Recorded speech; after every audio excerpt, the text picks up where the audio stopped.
Muli, isa po na magandang umaga sa bawat isa. Dito sa mga kapatid, mga kaibigan dito sa Molino. At isa nga pong kagalakan ang kayo makapiling sa pagsamba at pribilegyo na maipangaral ng salita ng Panginoon sa inyong kalagitnaan.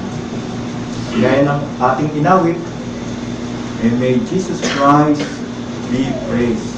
Lalo na po sa gawain natin sa oras kong ito at sa maghapon. Pero bago po tayo magpatuloy, ay manalangin muna tayo. O Lord, may you be praised, Lord, sa aming kalagitnaan. Lahat po ng aming gagawin ay tumungo sa iyong kaluguran at kaluwalhatian. Pagpalain niyo po ang aming oras sa pagbubulay ng inyong salita.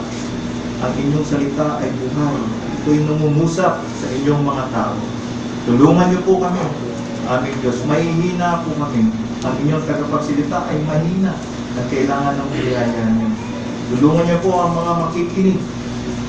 At nawa, ito lahat ay tumungo sa kalakasan, sa espiritual na buhay ng bawat isa at kaluguran sa inyong pangalan. In Jesus' name we pray. Amen.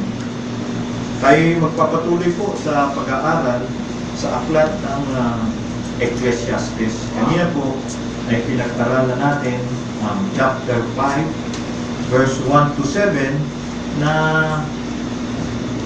tayo'y pinapaalahanan na mag-ingat pag tayo'y nasa bahay ng panambahan ng ating Diyos at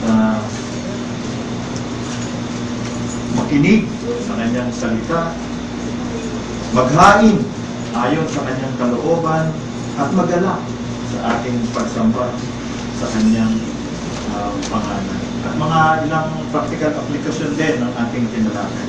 Ngayon ay tutuloy tayo sa verse 8 hanggang sa katubusan ng talata sa verse 20.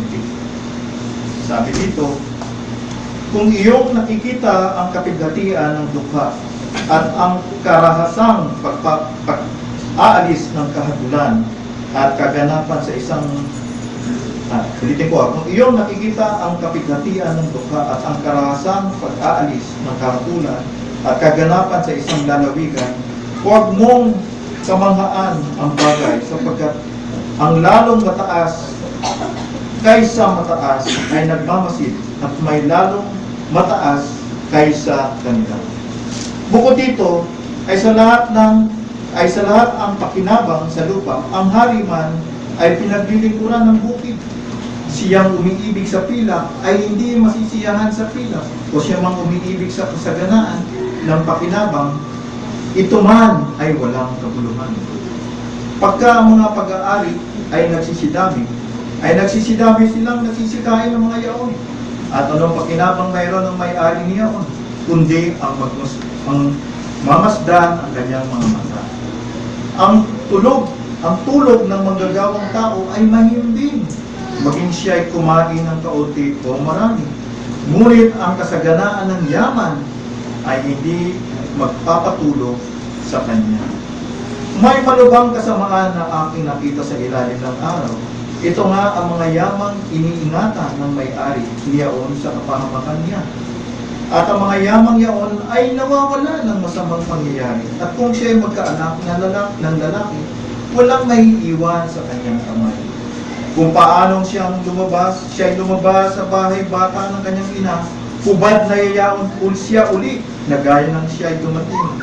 At hindi magdadala ng anuman. At hindi magdadala ng anuman sa kanyang nagawa, na kanyang madadala sa kanyang kamay. At ito man ay malubhang kasamaan na kung paano siya dumating ay gayon siya yayaon. At ano pakinabang mayroon siya na gumawa sa hangin. Lahat ng mga araw naman niya ay kinakain niya sa kadiliman. At siya ay totoong nayayan mo at may sakit at pag-iinit. Narito na aking nakita na mabuti at ukol sa isa ang kumain at uminom at magalak sa kabutihan sa lahat niyang gawa na kanyang ginawa sa ilalim ng araw. Lahat ng mga kaarawan ng kanyang buhay na ibinigay sa kanya ng Diyos sapagkat ito'y kanyang bahagi. Verse 19, bawat tao rin namang na binigyan ng Diyos ng mga kayamanan at mga pag-aari at binigyan ng kapangyarihan na kumain niyaon at kumuha ng kanyang bahagi at magalak sa kanyang gawa. Ito'y kaloob ng Diyos. Sapagkat hindi niya alalahaning lubha ang mga kaarawan ng kanyang buhay. Sapagkat sinasagot siya ng Diyos sa kagalakan ng kanyang puso. Ito naman ngayon, sa pangalawang bahagi, ay titingnan naman natin ang attitude natin sa material na bagay sa buhay. Kasi may dalawang pananaw dito. Ito ba'y titingnan mo sa kasakiman, paghahangad ng mga material na bagay, o titingnan mo itong mga material na bagay na may pasasalamat sa Diyos na nagkaloob nito sa iyo. At mga praktikal na aplikasyon. Yan po ang ating pagpupulay-pulayan sa oras na ito.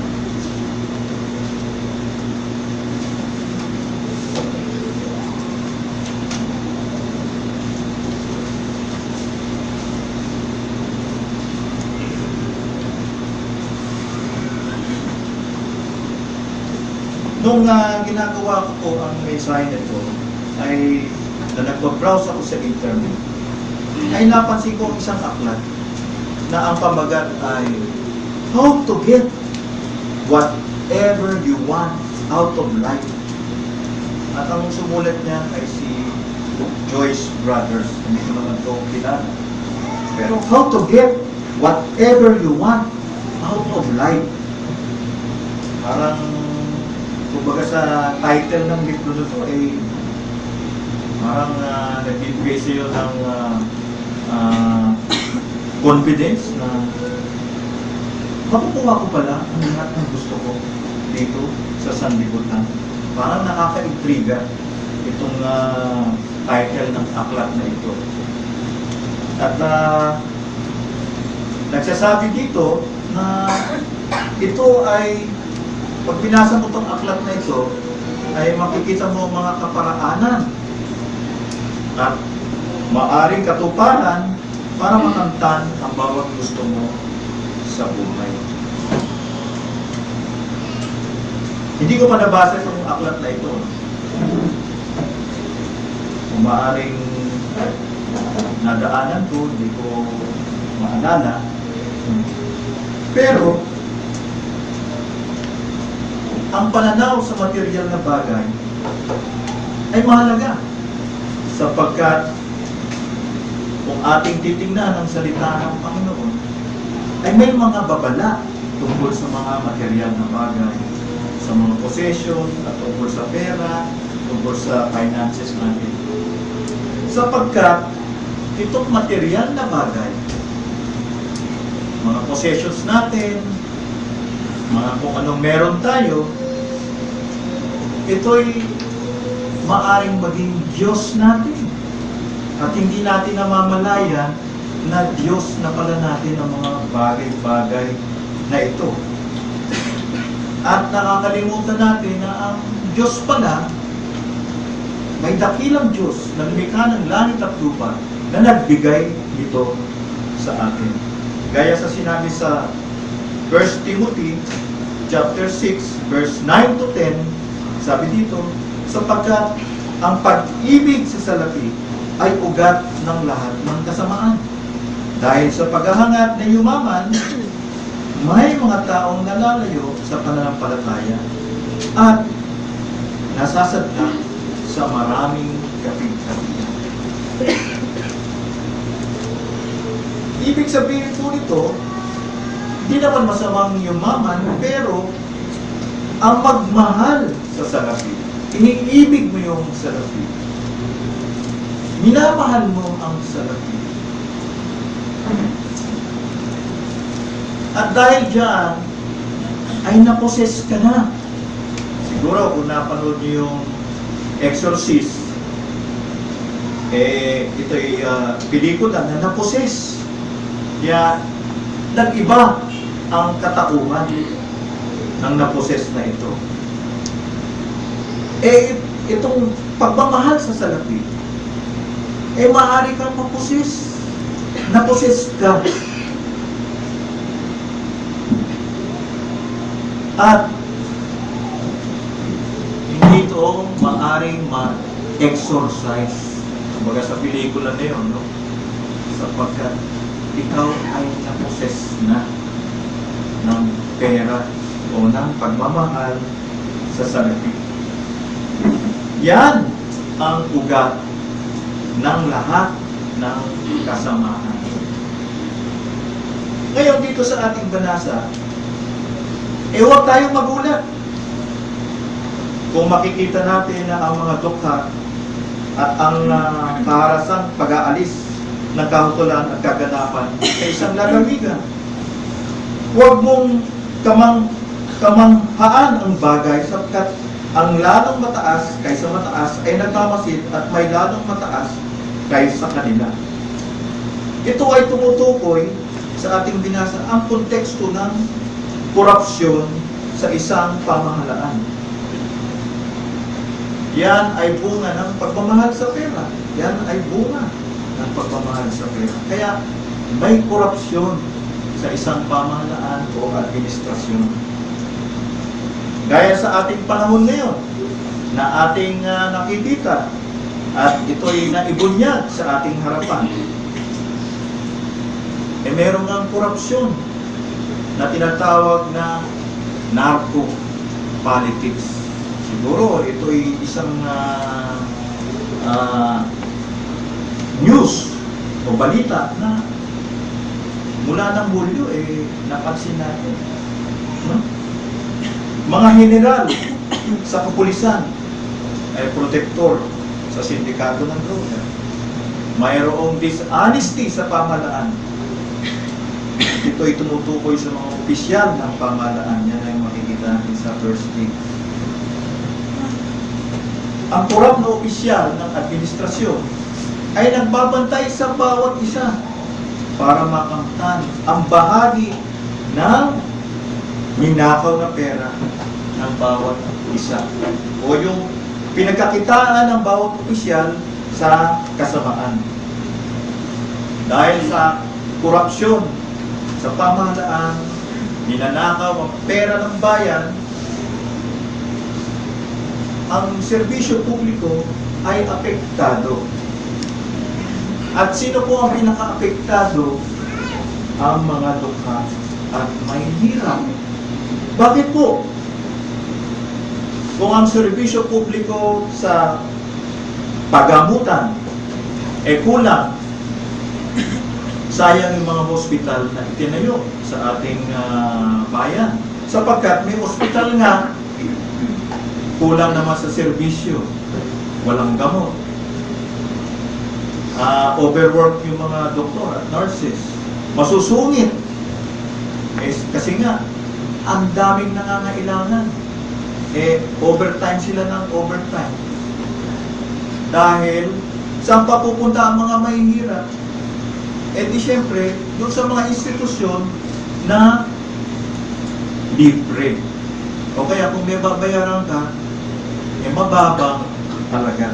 Syempre, kung ikaw walang kakayanan, hindi ka naman pupunta sa mga St. Luke's o sa mga Makati Medical Center, pero lang kung may yellow card ka o doon sa global city na St. Luke's na napakamahal ang singilin. Syempre hindi ka pupunta ron.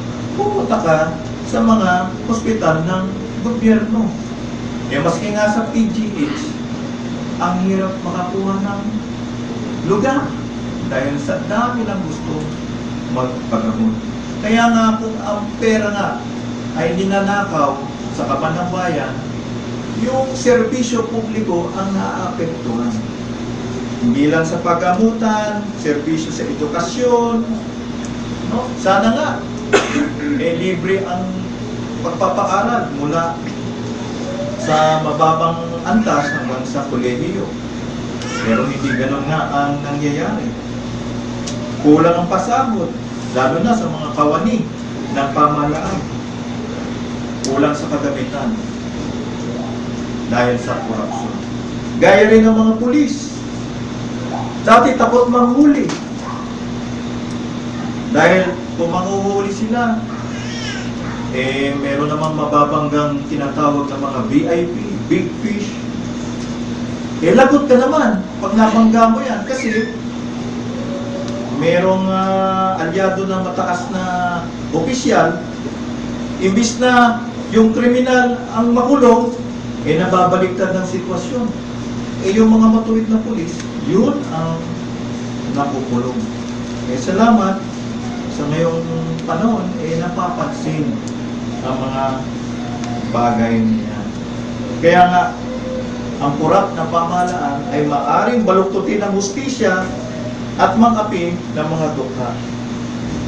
Dahil sila ay mga abogado na di kampanilya o magagaling na abogado. Alam niyo po, sa kalakaran ng mga abogado, mga professional lawyers, bago pa tanggapin ang iyong kaso, may tinatawag na acceptance fee. Depende yan kung gaano ka kagaling na abogado. No? Siguro kung medyo abogado ka lang, baka acceptance fee mo 5,000, 10,000, no? Pero kung tinatawag na abogado de campanilla, yan magagaling na abogado, kung mga Estelito Mendoza yan, maliit na po yung 1,000,000 na acceptance fee. Acceptance fee pala yun, tinanggap pala yung kaso mo. Iba pa yung paggawa ng mga papeles mo, dokumento, pagsampa sa kaso, o kaya pagdepensa sa'yo. Iba pa rin yung appearance, pagpunta sa korte. May bayad din yun. Yun, hindi 500 lang per appearance yun. 1,000 yun. Pag mga di kampanilya at abogado. Kaya nga, kung corrupt ang administrasyon at di kampanilya yung abogado mo, ikaw ang mali, nababaliktad yung kaso, naaabsuelto ka at hindi ka makukulong. Di po ba? Nakikita naman natin yan sa lipunan. Di ba? May mga ikinulong, pero nakalabas. Ganyan. So, huwag tayong magulat. Huwag na tayong lumayo. Diyan lamang sa pambansang piitan natin kung ating mapapansin, no? Yung mga drug lord, nakulong na, nahuli na, pero nakapagnegosyo pa ng mahabang panahon. Nasa maximum security pa. Ito lang balita. Nagre-raid na yung mga kawanin ng gobyerno na tumutupad sa tungkulin. Ilang beses ni raid. Ang daming nakukuha mga cellphone, mga pera, mga kontrabando. At ito pa, SAP na nga ang nagbantay. Nakalusot pa yung mga matutulis na bagay. So, bakit ganon? Nabulag sila sa kanilang gawain. Hindi natin alam kung paano nangyayari. Corruption goes all the way to the top. Power corrupts. Absolute power corrupts. Bakit po ang pamahalaan ay binubuo ng tao? Tayo yung mga tao. Ang mga tao ay makasalanan. Makasalanan ng tao. Bawat isa sa atin dito ay makasalanan. Pero sa biyaya ng Diyos, salamat at merong kapatawaran ng kasalanan. Tayo, sa biyaya niya, nakakilala tayo sa Panginoong Hesus. Dahil kung hindi naman gumawa sa ating mga buhay, ang Panginoong Diyos sa ating puso at sa loob niya, wala tayo rito ngayon, mga kaibigan, mga kapatid. Eh siguro, nandun tayo ngayon, nagmumuni. At kung ano pa maaari natin gawin para sa pansariling kapakanan. Pero mga namumuno sa administrasyon ay mga tao at makasalanan. Kaya sa biyaya ng Diyos, kung makakagawa ng mabuti ang pamahalaan, magkakaroon ng mabuting pamamalakad, ito ay biyaya ng Diyos. Kung makagawa ito ng masamang desisyon at pamamalakad, ito'y piniyaga ng Diyos. Alalahanan natin na hindi naman ang Panginoon Diyos ang author ng kasalanan. Kaya nga, in good governance, righteousness exalt a nation. Pero sa mga masamang pamamahala, marami reklamo, protesta, at pag-aangal ng mamamayan. Yan ang bunga ng kasalanan. At ang pamahalaan nga ay tinatag ng Diyos. Matuwid man o baluktot, yan ay itinatag ng Diyos. Yan ay sa Romans chapter 12. Kaya mga kaibigan kapatid, tayo manalangin sa ating pamahalaan na ito ay lumakad ng matuwid sa katwiran at mamahala ng mabuti. Panalangin natin ang mga presidente, ang Senado, ang Kongreso, ang mga kawani ng pamahalaan. Lalo na rin ang mga kapulisan at lahat ng mga nasa pamahalaan ngayon. Kasi the love of money corrupts. Pag ikaw ay naposes sa pag-ibig sa pera, kapag kung ikaw ay maposes nito, ikaw ay alipin na niya. Sa halip na gamitin mo ang pera ang gagamit sa iyo. At ikaw ay magkakasakit ng affluensya. Ibig sabihin niya, paano pa ako makakuha pa more ng pera o ng tinatawag na therapy na lagi mo gusto ko ito at lagi mo gusto o ito naman bili mo ako nito. Ganyan pag ikaw ay naposes ng pera. Sabi nga na dito ang pera talaga ang pinakamatinding problema dito sa mundo. Wala kang pera, wala. Pero hindi yun ang pinakamatinding problema. Ang pinakamatinding problema ay ang kasalanan ng tao. Sapagkat pag wala ka sa Panginoong Diyos, eternal damnation ang napupuntahan sa impyerno ng apoy. Sa impyerno ng apoy kapupulutin at panghabang buhay ito. At kung marami kang pera, marami ka namang kamag-anak. Pag hindi mo kamag-anak, magpipresenta sa iyo. Ako'y kamag-anak mo. Hindi mo kaibigan, sasabihin, kaibigan mo ako. Naka-apelyido mo lang, kamag-anak mo yan. Kasi mayaman ka, marami kang pera. Marami din ang manghihingi sa iyo.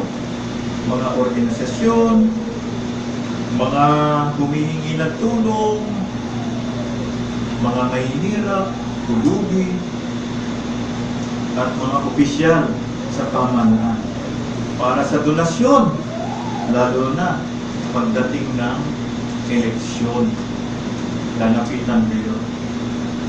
Eh yung mga negosyante naman, tumataya sa mga sino bang mamumuno para magkaroon naman ng pabor sa panibago pamahalaan. Alam niyo dati,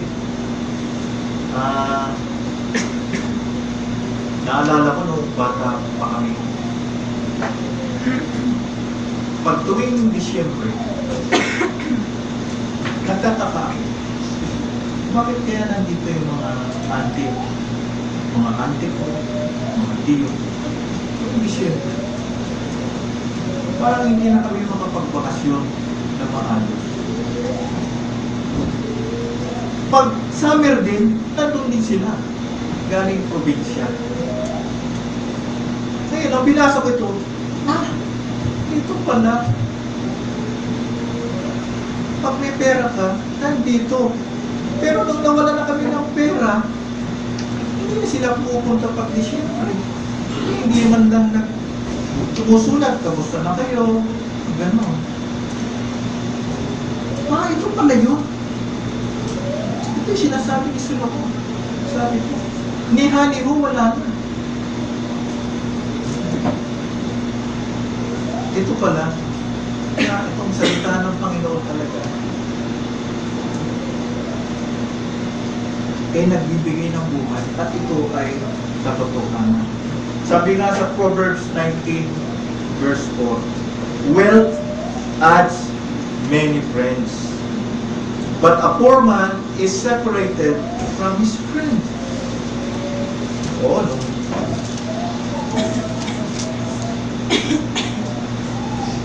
Kung wala nang pera tatay ko, nawala na rin yung mga tiyo at auntie ko na palaging nasa bahay. Wala na rin mga sulat, wala na rin bumibisita. Wala, sabi ko. Tapos, pag may pera ka, ang gastos, darami. Tumarami ang gastos. Kung tutusin, hindi nyo ba napapansin nyo? Pag nagkaroon kayo ng salary increase, dati ganito lang sweldo mo. Naalala ko, nag-umpisa ako sa trabaho. Ang sweldo ko, 1,000 lang. Ito sa salita. Ang tagal niya na siguro nagsatrabaho, brother man. Kasi 1,000 eh. Pero 1,000 doon, ang laking halaga doon, ha? Kasi sa 100, nakakapamalingki ko, may bigas, may isda, may baboy, may baka. Siguro, natandaan niyo na nga, brother man. Yung 100 po ngayon, wala na mabibili yun. Maski 1 kilong baboy. So, habang lumalaki yung sweldo, lumalaki rin yung gastusin. Kasi nadadagdagan din ng luho sa katawan. No? Marami ka nang gustong puntahan. Dati, kontento ka lang sa Luneta Park. Pero nadagdagan na yung sweldo mo, gusto mo na Tagaytay, Palawan, diba? Gusto mo na pumunta ng Hong Kong. So, iisipin mo, pwede na ako mag-credit card, kaya mo nang bayaran niya sa sweldo ko eh. So, tumadami. At marami kong kaibigan. Ang gastos dumarami as you gain more wealth and riches. But wealth and riches does not satisfy. Hindi nakapagbibigay ng tunay ng kaganapan. Walang satisfaction kasi ang tao. Gaya ng awitin sa isang mga awit, isang rock band, I can get no satisfaction sa akin. Ngayon, dito sa ating binasa, kinumpara rin ang mayaman at ordinaryong manggagawa. Sabi dito, mas nakakatulog ang ordinaryong manggagawa ng mahimbing. Mas nakakatulog na mahimbing. Kasi nga, yung ordinaryong manggagawa, halimbawa, yung karpintero, 8 hours nagtatrabaho yan, nagpupukpuk, nasa bilang ng araw, no? Alas 5 uuwi, pagod ang katawan. Mapasahihin na ng misis, habang minamasahe, tulog niya. Sarap na ng tulog niya.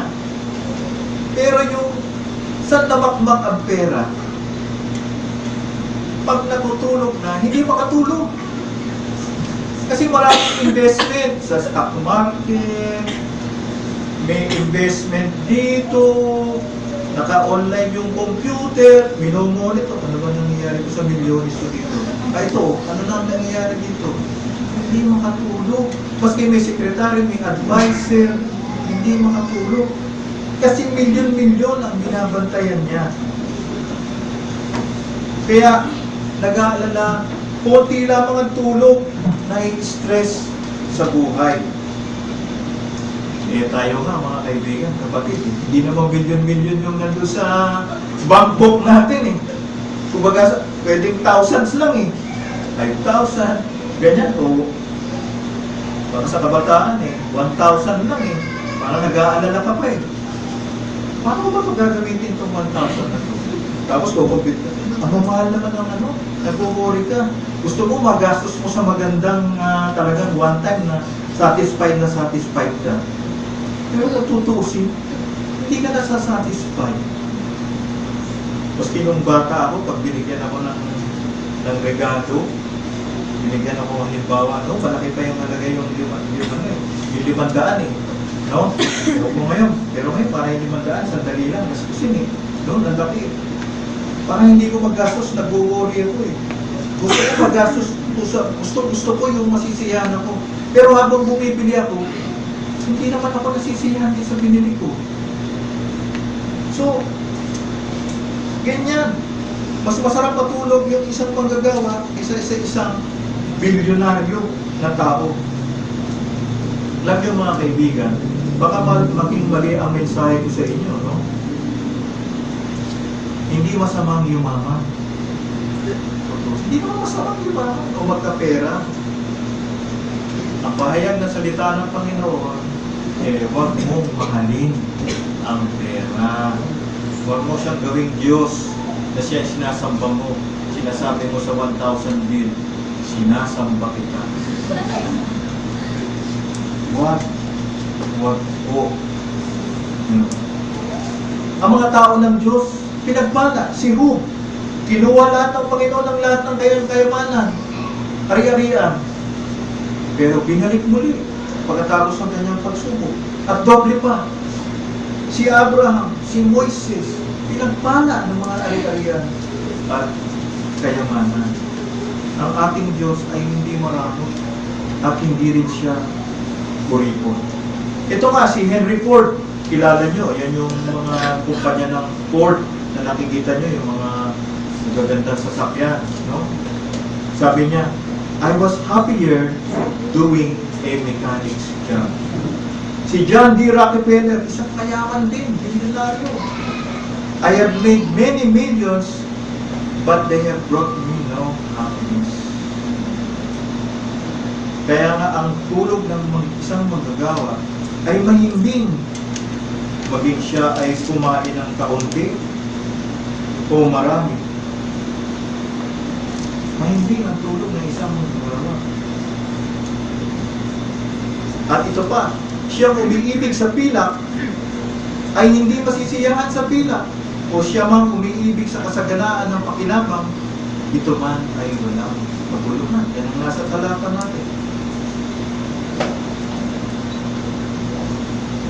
So huwag natin mahalin ang kaloob ng Diyos sa atin. Mahalin natin ang nagbigay nito, ang nagbigay sa atin ng kakayanan, kagalingan, at nagbigay sa atin ng kalusugan. Sapagkat ang kayamanan, ari-arian ay madali din mawala. Siguro nababalitaan nyo, nag-invest ng milyon-milyon. Dahil sinabi, malaking kita, yung pala scam. Isang iglap, 1 milyon, wala. Naglaho ang kanyang pera. Meron kang 1 milyon, 2 milyon, 5 milyon, nagkasakit ka ng matinding karamdaman. Ito mga tinatawag na CA. Pinusulta mo yung doktor. Doktor, magkano bang gagastusin ko? Kaya-kaya mo yan, mayaman ka naman. 1 milyon para sa ganitong procedure. Eh sigurado ba yan, doktor, yung 1 milyon pag ginastos ko? Depende yan. Paggastos mo na, pag ginastosan natin, yung gastos ng mga procedure na yan, eh depende. Eh kung hindi, doktor, eh gagastos ka ulit ng 2 milyon kasi ganito na, stem cell naman ang gagamitin natin dyan. O mahal yan. Eh, Siguro, doktor, 3 milyon na yan. Sigurado na. Lala nyo, may 5 milyon ka sa bangko. Depende pa rin. Depende yan sa pag-respond ng stem cell. Oo. Kung ano na naman, doktor, kumalya, di turukan ka ulit. Milyon ulit yun. Di 5 milyon na. Madaling mawala ang pera. Nagkaroon ng financial crisis. Ginawala naman yung pera mo sa stock market. Ang pera, maaring mawala overnight. At ang yaman, karangyaan, ay hindi naman madadala sa kabilang buhay. Sabi nga sa verse 14, hubad, ipanalak, hubad, nayayaon muli. Hindi naman, brother Mara, hindi ba nung nakaburol may damit? Oo naman, may damit, pero pagkagan ng panahon, malulusaw na yung damit. O, di ba hubad ka rin? Diba? Hubad ka na rin. At mabalik ka sa alam mo. Sabi nga sa 1 Timothy 6, chapter 6, verse 6 to 7, for we have brought nothing into the world, so we cannot take anything out of it either. Kaya anong kararapat, mga kaibigan at kapatid? Yung mapagpasalamat tayo sa lahat ng bagay na meron na tayo. Pasalamat tayo kung anong meron tayo ngayon. Yan ay kaloob ng Diyos sa atin. Hindi ka makapunta sa McDonald's tuwing Sabado o Linggo, pero meron namang kakanindyaan. Di ba masarap naman yung kasama mong pamilya, hati-hati kayo sa kakanin. Hindi ka naman makapunta sa Hong Kong, Disneyland, nandiyan naman yung Luneta. Maglakad-lakad, kasama pa buong pamilya. Sabi nga, kung maiksi yung kumot mo, mamaluktot. Pag umaba naman, hindi meron ka ng panggastos. Kaya tayo yung magpasalamat kung ano ang meron tayo. In everything, we give thanks. Magpasalamat tayo kung ano ang kaloob sa atin. Yan yung mana principle. Alam niyo ba, nung ang mga Israelita umiikot-ikot sa disyerto sa ilang, di ba pinakain sila ng Panginoon sa pamagitan ng mana na dumarating yan araw-araw sa kanilang buhay. Hindi ba dapat pupuntahan nila para makuha yung mana? Bubulot sila. At sabi ng Panginoon, kunin mo lang yung nararapat sa iyo. Kasi pag sobra pinuha mo, nabubulok. Pero lang, pag sa araw na Sabat, pwedeng kumuha ng doble. No? So, pag pinuha mo, yung sapat lang. Kaya huwag kang maging greedy o saking. No? At hindi mo rin pwedeng i-hoard. Kasi nabubulok nga eh. At kung anong meron ka, do not grumble, umumul. Bakit naman ganito? Galunggong na naman. Buti nga, galunggong.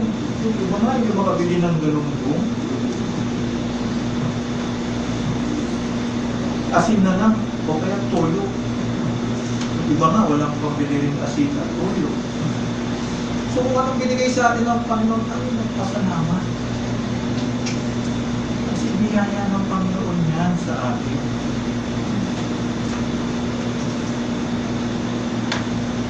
So, alalahanin natin itong mana principle. At sa lahat ng ito,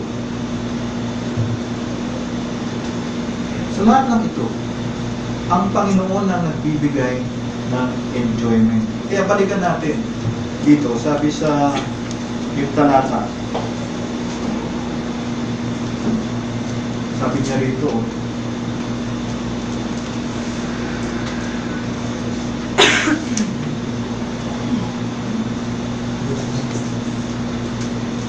Dito sa verse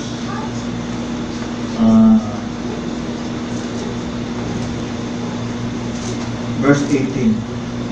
Narito na aking nakita na mabuti at ukol sa isa. Narito na aking nakita na mabuti at ukol sa isa. Yun yung sa verse 5, no? Chapter 5, Ecclesiastes, no? Verse 18. Narito na aking nakita na mabuti at ukol sa isa. Ang kumain at uminom at maganap sa kabutihan, sa lahat niyang gawa na kanyang ginawa sa ilalim ng araw. Lahat ng mga kaarawan ng kanyang buhay na ibinigay sa kanya ng Diyos sapagkat ito'y kanyang bahagi. Ibig sabihin, hindi bahagi na ibinigay sa atin ng ating Diyos para sa atin. Kaya, may kanya-kanya tayong bahagi. Marunong ang Diyos eh. Alam niya kung sinong dapat bigyan ng ganitong bahagi. Ikaw, ganito lamang bahagi sa iyo. Pero kung ganito man ang bahagi sa iyo, maghanap ka at magpasalamat. Alam niya eh. No? May kanya-kanyang bahagi. Gaya ng mana principle. Yung pagbigay ng mana sa ilang ng Diyos. Sapagkat ito'y kanyang bahagi. Bawat tao rin naman na binigyan ng Diyos ng mga kayamanan at mga pag-aari at binigyan ng kapangyarihan na kumain niyon at kumuha ng kanyang bahagi at maganap sa kanyang gawa. Ito'y kaloob ng Diyos. Kung ano man ang gawain mo, trabaho, magkano kinikita mo, ikaw ay maganap. At siyang nagbibigay ng kapangyarihan na kumain, yaon. Ibig sabihin, enjoyment. Na may kagalakang kumain ng iyong pinaghirapan, ng iyong trabaho. Kasi nakatira ka nga naman sa Forbes Park, eh wala ka namang galak. Kumain. Mag-isa kang kumakain. Ang sarap-sarap ng pagkain, sa harapan mo, steak, spaghetti, may cake ka pa, gano'n. Pero malungkot ka. Wala kang kasama. Pero sa banda naman dito, itong binigay ng Panginoon, may galunggong, may noodles, nag-aagawang pa, pero ang saya-saya ng pamilya. Nagagalak sila. So, ang Panginoon na nagbibigay ng enjoyment sa tao. So, ang biyaya ng Diyos, pinagkalooban ka ng kayamanan, at na-enjoy mo ang kayamanan na yan. O anong pipiliin mo? May milyon. May milyon ka nga. Milyon. May sakit ka naman. Hindi ka makakain ng mga bagay na gusto mo. Diba? Gusto mo ng lechon. Eh, may high blood ka naman. May sakit ka sa puso. Gusto mo ba ng lechon?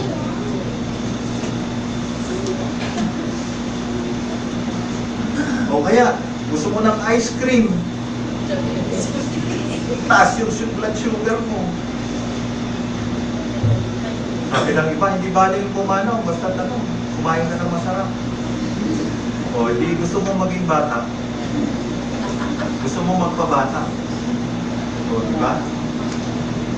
So, lahat ng binigay sa atin ng Panginoon ay i-enjoy natin. Ay magpasalamat.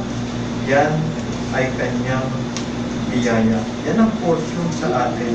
Kaya ang ating aplikasyon sa atin ngayon, base sa mga napag-aralan natin, dagdag pa, lay up treasures in heaven. Do not store up for yourselves treasures on earth, where moth and rust destroy, and where thieves break in and steal. But store up for yourselves treasures in heaven, where neither moth nor rust destroys, and where thieves do not break in or steal. For where your treasure is, there your heart will be also. Ay maglakad ng treasures sa Panginoon.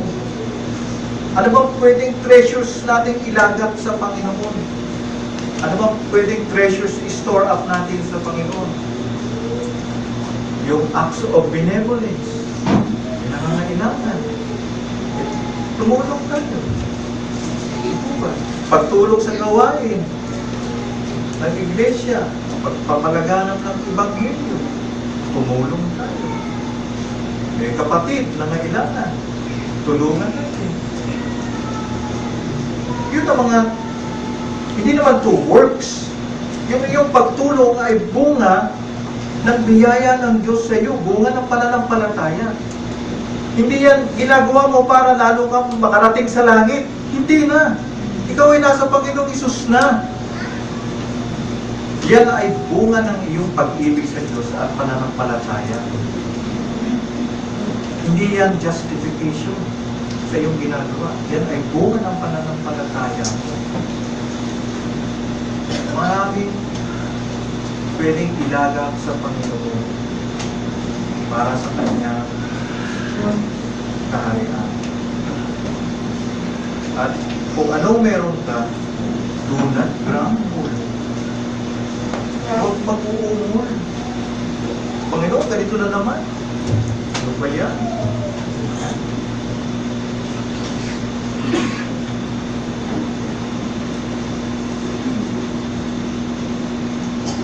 Lay up treasures in heaven. Give thanks to God kung ano ang meron ka. In everything, give thanks and praise. At sa mga tao na wala pa sa Panginoon, sana kayo'y tumanima sa Panginoong Diyos. Para makita niyo na siya, kailangan niyo. Kayo'y makasalanan. Kailangan niyo ng tagapagligtas. Kailangan niyo ang Panginoong Isus para sa kapatawaran ng iyong kasalanan. At ang sino mang lumapit sa Panginoong Isus ay maliligtas at siya'y magkakaroon ng buhay na walang hanggan. Yan ang kasiguruduhan dito sa mundong ito. Walang kasiguruduhan dito sa mundong ito. Wala kang makukuha health insurance na sasagutin lahat ang gastusin mo. May limit din yan. Pero ang sigurado lamang ay kung ikaw ay nasa Panginoong Jesus. Nawa, kaibigan, ikaw ay manalig, manampalataya sa Panginoong Jesus. Ikaw magsisi sa iyong kasalanan. At gawin mong Panginoon at tagapagligtas ang Panginoong Jesus ng iyong buhay. Siya na ang gawing hari ng iyong buhay. Huwag mo lang gawing hari ang pera. Walang idudulot sa iya. Ang Diyos ang gawin mong hari ng iyong. Ayaw ko yung mananang. O aming Diyos, aming Ama sa langit, maraming salamat po sa biyaya. Ikaw lamang ang dapat bigyan ng kapurihan, pasasalamat. To you be the glory and the praise in everything, O Lord. Kaya nawa aming Diyos, patnubayan niyo po kami sa gawain namin, dahil na sa aming attitude po sa kayamanan. Nawa, dahil itong kaloob mo ay maibigay namin sa iyo na may pasasalamat at kasiguran sa iyo. In Jesus' name,